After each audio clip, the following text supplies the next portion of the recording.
예, 안녕하세요. 이변에 있다 이동현 변호사입니다. 예, 오늘은 사이버 명예훼손 피해를 당한 경우 어떻게 대응해야 되는지에 대해서 알아보도록 하겠습니다.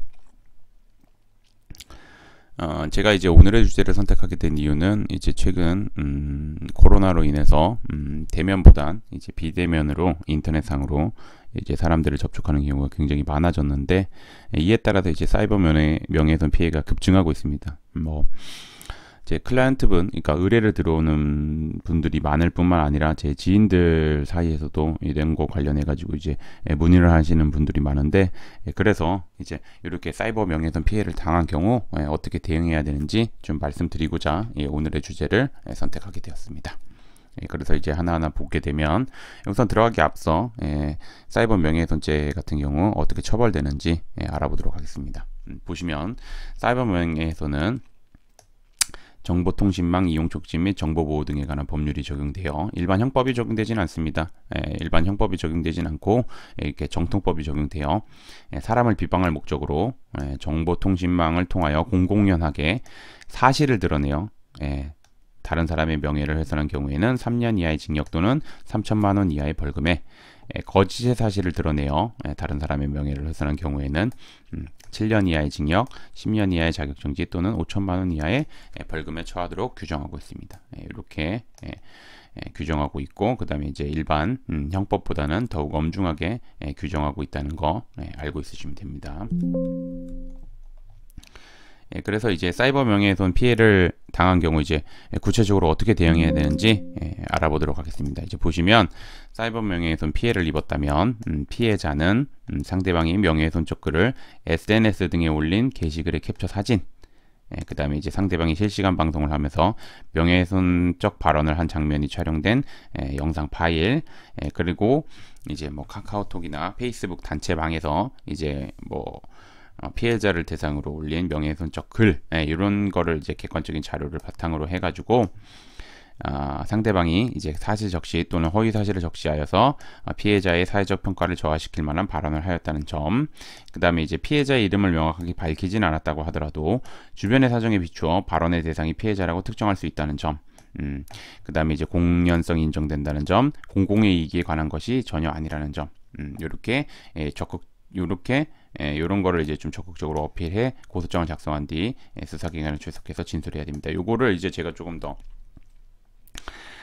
디테일하게 하나하나 좀 말씀드리면, 사실을 적시했는지 또는 허위 사실을 적시했는지 정확하게 언급을 해야 됩니다. 즉 제가 이제 아까도 위에서 언급한 조문을 보면 알 수 있듯이 사실적시 명예훼손이랑 허위사실 적시 명예훼손이 나눠져 있기 때문에 사실을 적시해서 이제 피해자의 명예를 훼손했는지, 허위사실을 적시해서 피해자의 명예를 훼손했는지 명확하게 언급해야 됩니다. 언급해야 되고, 그 다음에 이제 피해자의 사회적 평가를 저하시킬 만한 발언을 하였다는 거, 즉 이제 이거 같은 경우는 이제 주관적으로 판단하는 게 아니라 객관적으로 일반인의 관점에서 판단하는 거기 때문에 그러한 점, 객관적으로 일반인의 관점에서 피해자의 사회적 평가를 저하시켰다는 거, 그런 거 좀 적극적으로 어필해야 되고, 이제 요거를 제가 언급드린 건 뭐냐면, 이제 가령 피의자들이나 아니면 피고인들 같은 경우는 이제 피해자의 이름이 명확하게 특정되어 있지 않다, 피해자의 이름을 언급한 사실이 없다라고 하면서 이제 혐의를 부인하는 경우가 있는데, 이런 경우에는 이제 앞뒤 문맥이나 뭐 주변 사정, 이런 거에 비춰 볼